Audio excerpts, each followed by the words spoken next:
নমস্কার,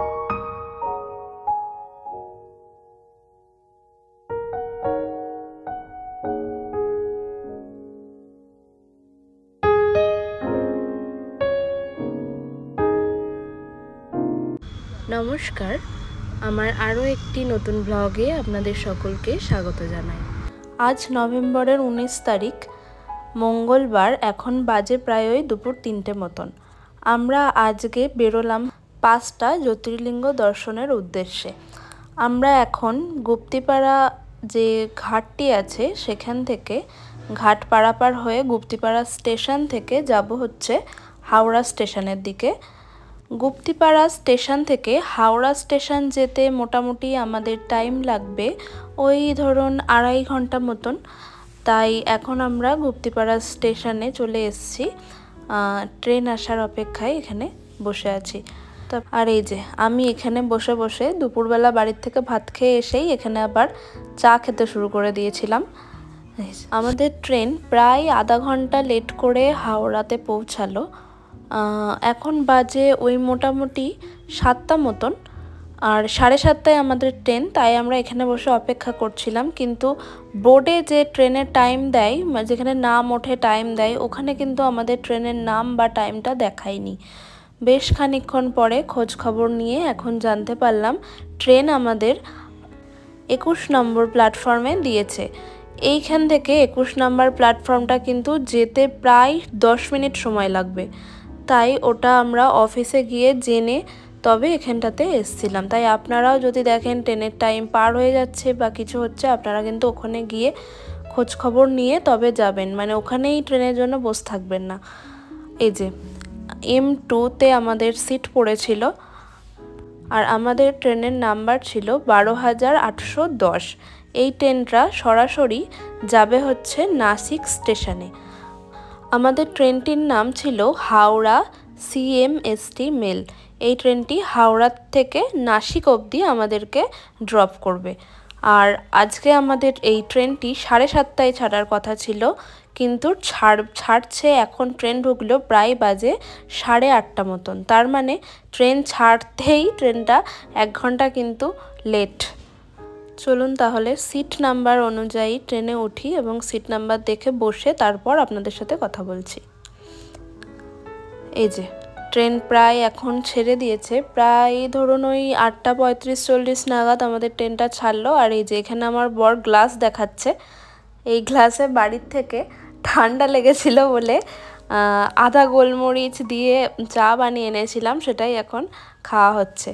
আর চলুন তাহলে আপনাদের সাথে আবার পরে কথা বলছি। পরের দিন সকাল, এখন বাজে প্রায় ওই 10টা 10:30টা মতন। একটু আগেই আমরা ঘুম থেকে উঠলাম। আজ 20 তারিখ, আজ রাত 12:30 নাগাদ আমাদের নামানোর কথা আছে। এখন বাজে প্রায় ওই ভোর 6টা মতো। আমাদের ট্রেন নাসিক স্টেশনে ঢুকবো করছে, আর আমাদের ট্রেন প্রায় 5.5 থেকে 6 ঘন্টা মতন লেট। আমি এখানে করছিলাম হচ্ছে সকালবেলা উঠে স্কিন কেয়ার, যেহেতু রাতে ভালো ঘুম হয়নি সেহেতু, আর ট্রেনটাও ঢুকতে লেট করছে। তাই ভাবলাম কি করব স্কিন কেয়ারটা করে নিই, তারপর নামা যাক।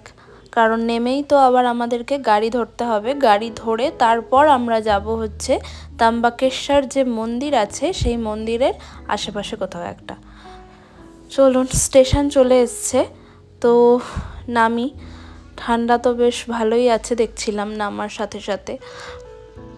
ওই যে বোর্ডে লেখা আছে নাসিক রোড।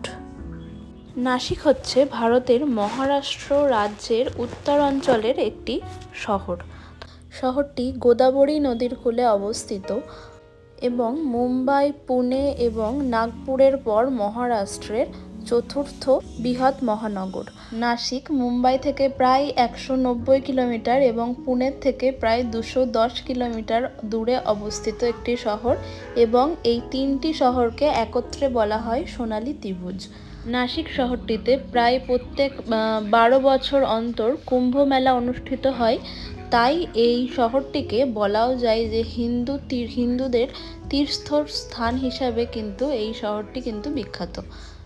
এই শহরটি কিন্তু তার আরও একটি গুণের জন্য বিখ্যাত, সেটি হচ্ছে এই শহরে সবথেকে বেশি মদ উৎপাদন হয়।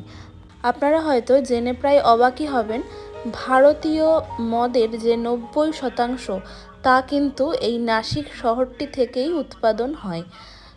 আর এই যে সিঁড়িতে যেতে যেতে একটি মহিলা পড়ে গেছে, মানে হয়তো উনি প্রথমবার এই সিঁড়িতে উঠছে বা যাই হোক কি জানি না, বাড়ির লোক ওনাকে একাই ছেড়ে দিয়েছে। আর এই যে উনি এখানে সিঁড়িতে পড়ে গেছিলো, আর ঘটনাটা আমাদের সামনেই ঘটেছে। এই নাসিক শহরটিতে কিন্তু ঘোরার মতন প্রচুর কিছু আপনারা পেয়ে যাবেন। এক তো হচ্ছে আপনার ত্র্যম্বকেশ্বর জ্যোতির্লিঙ্গ, যার উদ্দেশ্যে আমরা এখন যাচ্ছি। তাছাড়াও রয়েছে এখানে গোদাবরী ঘাট, নাসিকের গুহা, কেরালাম মন্দির, আর কি আছে না আছে তা তো যতক্ষণ না গিয়ে পৌঁছাচ্ছি, যতক্ষণ না পর্যন্ত ওনাদের লোকাল মানুষজনের সাথে কথা বলছি, ততক্ষণ হয়তো জানা কোনোভাবেই সম্ভব নয়। এই যে way to city bus stand, আমরা এখানে স্টেশন থেকে বেরিয়েই আপনাকে যেতে হবে হচ্ছে নাসিকের যে সিটি স্টেশন, মানে সিটি যে বাস স্ট্যান্ড আছে সেই বাস স্ট্যান্ডের দিকে। কারণ ওই বাস স্ট্যান্ডের নিচ থেকেই আপনারা বিভিন্ন রকম অটো, গাড়ি প্লাস বিভিন্ন প্রাইভেট গাড়ি যা হোক ওই স্টেশনের বাইরেটা থেকেই কিন্তু আপনারা পাবেন। আর এই যে বেরোনোর সময় যদি আপনাদের যখন ট্রেন থাকবে যে নাসিক থেকে কোথাও যাওয়ার, তখন এই বাঁদিকের বোর্ডটা খেয়াল করলেই আপনারা দেখতে পাবেন। এই যে এখানে বাইরেটাতে বেরোতেই এখন রাত লাগছে, আসলে এখনও সূর্যের আলো ফোটেনি।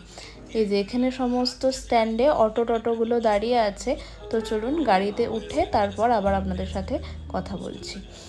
ভিডিওতে যে মহিলা এবং যে দাদাকে আপনারা দেখতে পাচ্ছেন, ওনারা ট্রেনে আমাদের সামনেই ওনাদের দুজনকার সিট ছিল। তো ওনারাও অ্যাকচুয়ালি ত্র্যম্বকেশ্বর মন্দিরেই যাবেন, তো তার জন্য এই আস্তে আস্তে আমাদের কথা হয়েছিল এবং স্টেশন থেকে বেরিয়ে ওনারা দুজন আর আমরা দুজন একটি, মানে ওনাদের প্রাইভেট গাড়ি বলা ছিল, তাই আমরাও ওই ওনাদের গাড়িতে করেই আসছিলাম যে ত্র্যম্বকেশ্বর মন্দিরের আশেপাশেই একটি ঘর নেব, মানে হোটেল আর কি। তো এই গাড়িটি শেয়ারেই বলা যায় যে শেয়ারে এসছিলাম। আর এই গাড়িটিতে আমাদের ভাড়া নিয়েছিল দুজনকার, প্রায় ধরুন ওই দুজনকার 300 মানে 600 টাকা আমাদের থেকে কিন্তু নিয়েছিল। আর ওনারা বলেছিল যে ওই রাম ভবন আছে মন্দিরের থেকেই 1 কিলোমিটার কি 2 কিলোমিটার দূরে রাম ভবন নামে একটি জায়গা আছে, তো তারই সামনে ওনাদের হোটেল রুম বুক করা ছিল। তো আমরাও ওনাদের সাথে তাই বললাম যে ঠিক আছে, অসুবিধা নেই, তাহলে আমরাও ওইখানেই গিয়ে থাকি, 1-2 কিলোমিটারের তো ব্যাপার, কোনো সমস্যা হবে না। তাই আমরাও এখন ওই হোটেলটির বা ওই আশ্রমটির উদ্দেশ্যেই যাত্রা করেছিলাম। আমাদের ট্রেন লেট হওয়ার কারণে এই নাসিক যে নতুন শহরটিতে আমরা আজ এসেছি, এই শহরটিতে রাত থেকে ভোর হওয়া কিন্তু আমরা আজকে দেখে ফেললাম। আর এই যে সামনে যে পাহাড়টি আপনারা দেখতে পাচ্ছেন, ওটি হচ্ছে ব্রহ্মগিরি পাহাড়, যা মানে খোঁজ খবর নিয়ে যা জানতে পারলাম, ওটির নামই হচ্ছে ব্রহ্মগিরি পাহাড়। ব্রহ্মগিরি হচ্ছে মহারাষ্ট্রের পশ্চিম ঘাটের একটি পর্বত, যা নাসিক থেকে প্রায় 31 কিলোমিটার দূরে প্রায় 1298 মিটার উচ্চতায় অবস্থিত। এছাড়াও ব্রহ্মগিরি পর্বতটি পবিত্র গোদাবরী নদীর উৎসস্থল।